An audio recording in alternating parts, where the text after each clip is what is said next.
નમસ્કાર વિદ્યાર્થી મિત્રો, આજે આપણે ધોરણ 10 ગણિતની અંદર સ્વાધ્યાય 14 આંકડાશાસ્ત્રનો અભ્યાસ કરશું. બોર્ડની દ્રષ્ટિએ જોવા જાવ તો ઘણું બધું અગત્યનું આ ચેપ્ટર તમે 9મા ધોરણની અંદર ઓલરેડી ભણી ચૂક્યા. આપણે શરૂઆત છે એ 9મા ધોરણથી કરીએ કે 9મા ધોરણની અંદર તમે મધ્યવર્તી સ્થિતિમાનના માપ ભણ્યા. તો આપણે ખ્યાલ હશે કે મધ્યવર્તી સ્થિતિમાનના કુલ કેટલા માપ છે અને કયા કયા. તો કે મધ્યવર્તી સ્થિતિમાનના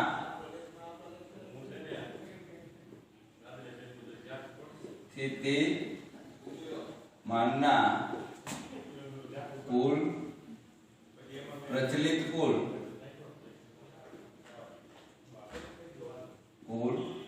3 માપ છે. મધ્યવર્તી સ્થિતિમાનના પ્રચલિત કુલ કેટલા માપ છે?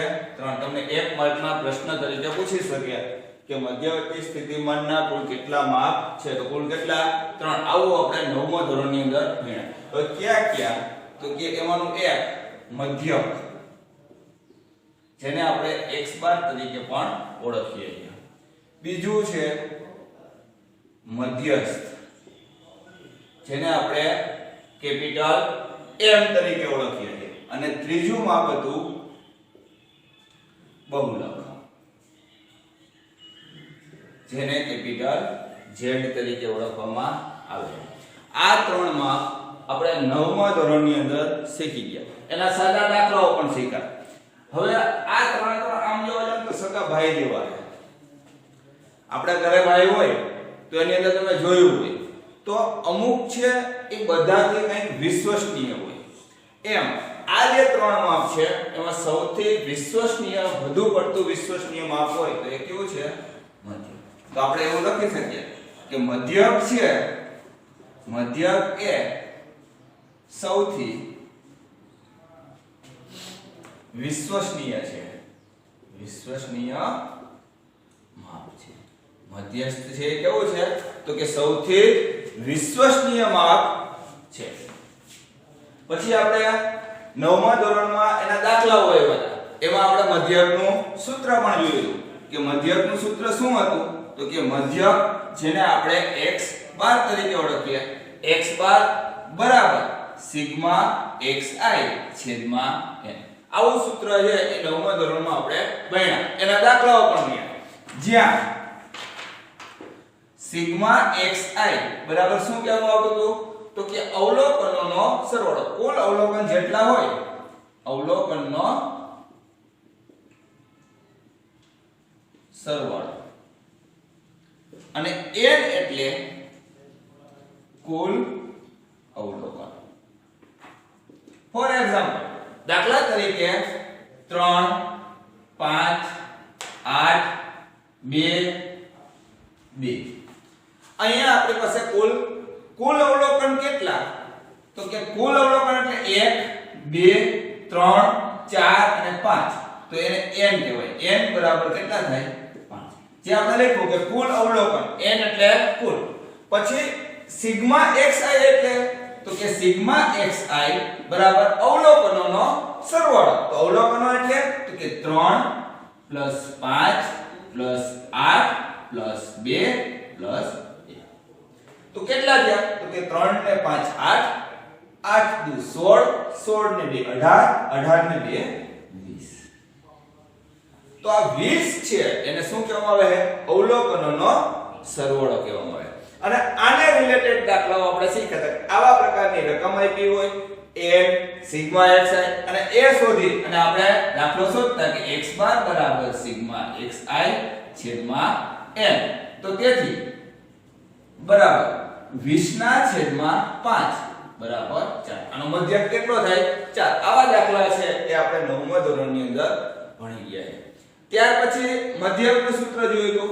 ત્યાર પછી આપણે મધ્યસ્થનું સૂત્ર, મધ્યસ્થ પણ આપણે 9મા ધોરણની અંદર શીખી ચૂક્યા. મધ્યસ્થ માટે શું શીખ્યા હતા? મધ્યસ્થ, જેને સંકેતની અંદર શું કહેવામાં આવે છે? m. મધ્યસ્થ માટે સંકેત કેવો કરવામાં આવે છે? Capital M. હવે અહીંયા મધ્યસ્થની અંદર બે પ્રકારના સૂત્રો હતા. એમાંનો એક જોવા જાય તો જો યુગ્મ અવલોકનો હોય, અવલોકનો કેવા હોય? યુગ્મ. યુગ્મ એટલે કેવા? તો કે યુગ્મ એટલે બેકી સંખ્યા. યુગ્મ એટલે બેકી સંખ્યા. ફોર એક્ઝામ્પલ તરીકે 2 4 5 7 9 8. અહીંયા અવલોકનોની સંખ્યા 1 2 3 4 5 અને 6. 6 અવલોકનો છે. એટલા માટે અવલોકનોની સંખ્યા કેવી થઈ? તો કે બેકી અવલોકનો થયા. અને જ્યારે બેકી અવલોકનો હોય ત્યારે મધ્યસ્થ શોધવા માટેનું સૂત્ર m બરાબર n ના છેદમાં 2 મું અવલોકન વત્તા n ના છેદમાં 2 મું અવલોકન માઈનસ 1 અથવા તો ડાયરેક્ટ કહી શકાય n ના છેદમાં 2 માઈનસ 1 મું અવલોકન અને 2 ના છેદમાં 2 કે 2 અવલોકનોનો સરવાળો કરી એને કેટલા વડે ભાગવાના? તો કે 2 વડે ભાગતા જે મળે એ આપણને મધ્યસ્થ મળે. આવા પ્રકારના દાખલા આ સૂત્રનો ઉપયોગ આપણે 9મા ધોરણમાં કર્યો હતો. અને 9મા ધોરણમાં હજી એક વસ્તુ આપણે ભણ્યા હતા. એ કઈ હતી? તો કે સોરી હજી એક આનું બીજું સૂત્ર આવશે. કે બીજું સૂત્ર શું? તો કે જો અયુગ્મ અવલોકન હોય, જો અયુગ્મ અવલોકન હોય, અવલોકનની સંખ્યા કેવી હોય? અયુગ્મ. અયુગ્મ એટલે કેવા? તો કે એકી સંખ્યાઓ, એકી. અને યુગ્મ એટલે કેવી? બેકી. અહીંયા જોવા જાય એકી સંખ્યા નહીં પણ અવલોકનોની સંખ્યા. ફોર એક્ઝામ્પલ તરીકે જોવા જાય તો 2 3 5 4 2. અવલોકનોની કુલ સંખ્યા કેટલી? તો કે 1 2 3 4 અને 5. તો અહીંયા અવલોકનોની કુલ સંખ્યા કેટલી છે? 5 છે. એટલે કે અયુગ્મ અવલોકનોની સંખ્યા છે. ત્યારે એનું સૂત્ર મધ્યસ્થ m બરાબર n ના છેદમાં 2 મું n ના n પ્લસ 1 છેદમાં 2 n પ્લસ 1 છેદમાં 2 મું અવલોકન. આ એનું સૂત્ર. હવે આપણે સૂત્રની દ્રષ્ટિએ 9મા ધોરણમાં આપણે આટલું ભણી ગયા. શું ફરીથી એકવાર રિપીટ કરી લઈએ કે મધ્યવર્તી સ્થિતિમાનના કુલ કેટલા માપ? તો કે 3. એ 9માં ભણીએ તોય 3 જ રહ્યા અને 10માં ભણીએ તોય 3. એ કઈ બદલી જાય નહીં. એવી જ રીતે મધ્યકને x બાર તરીકે ઓળખાય, મધ્યસ્થને m તરીકે ઓળખાય અને બહુલકને z તરીકે ઓળખવામાં આવે છે. ત્યાર પછી તો કે ત્રણેય બાજુમાં આ ત્રણેય બાજુ જ છે. ત્રણેય બાજુમાં સૌથી વિશ્વસનીય કોણ? તો કે સૌથી વિશ્વસનીય મધ્યક. મધ્યકને સૌથી વિશ્વસનીય માપ તરીકે ઓળખવામાં આવે છે આંકડાશાસ્ત્રની ભાષામાં, ગણિતની ભાષાની અંદર. પછી આપણે ત્રણેયના સૂત્ર ભણ્યા હતા. મધ્યક x બાર બરાબર સિગ્મા xi છેદમાં m, જ્યાં સિગ્મા xi બરાબર અવલોકનોનો સરવાળો અને n એટલે કુલ અવલોકનો. પછી મધ્યસ્થ માટે શું ભણ્યા? તો કે મધ્યસ્થની અંદર બે પ્રકારની રીત આવે. એક અયુગ્મ અવલોકન હોય અને બીજું યુગ્મ અવલોકન. યુગ્મ હોય તો યુગ્મ એટલે બેકી અવલોકન, અવલોકનોની સંખ્યા બેકી હોય તો n ના છેદમાં 2 મું અવલોકન. અહીંયા આપણી બુકની અંદર આપણે અવલોકન પણ લખી શકીએ અને અવલોકનની જગ્યાએ પ્રાપ્તાંક પણ લખી શકીએ. એનું બીજું નામ શું છે? પ્રાપ્તાંક. તમે લખો n ના છેદમાં 2 મો પ્રાપ્તાંક. તો આ મો પ્રાપ્તાંક લખાય, અવલોકન અથવા તો મો પ્રાપ્તાંક. એવી રીતે n ના છેદમાં 2 માઈનસ 1 મો અવલોકન અથવા તો મો પ્રાપ્તાંક. તમે ગમે એ લખો, એનાથી કોઈ ફેર પડતો નથી. છેદમાં 2. પછી જો અયુગ્મ હોય તો n+1 છેદમાં 2. અને ત્રીજું આપણે શીખ્યા ત્યાં કે જે બહુલક માટે કઈ શીખ્યા જ નહોતા. બહુલકનું કોઈ સૂત્ર હતું નહીં. બહુલક એટલે શું?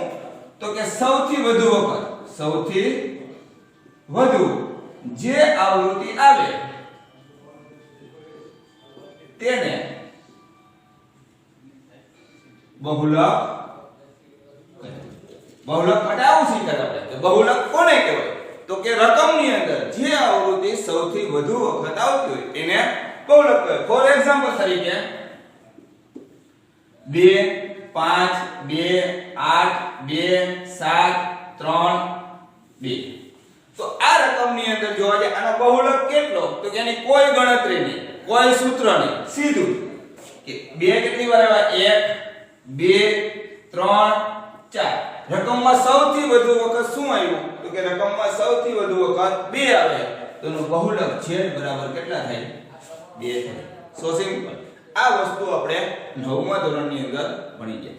હવે આપણે સ્ટેપ આઉટ કરી અને 10મા ઉપર આવી. અત્યાર સુધી આપણે જે કંઈ પણ ભણ્યા એ બધું 9મા ધોરણનું આપણે તાજું કર્યું કે એ જ વસ્તુ આપણે 10મામાં ભણવાની છે. પણ આપણે જેમ જોઈએ કે જેમ જેમ વિકાસ થતો જાય, વૃદ્ધિ થતી જાય, એમ કંઈક એમાં ડિફિકલ્ટ આવતું જાય. આ જ વસ્તુ આપણે અલગ સૂત્રથી ભણવાની. પદ્ધતિ એકની એક છે, આ સૂત્ર કોઈથી બદલવાનું નથી, આ પણ ન બદલે, પણ એના કરતા કંઈક વિશેષ આવશે. ત્યારે આપણે અવર્ગીકૃત માહિતી ભણ્યા હતા, તો અહીંયા આપણે વર્ગીકૃત માહિતી છે એ ભણવાની થશે. નેક્સ્ટ પીરિયડ ની અંદર આપણે એ જોઈએ.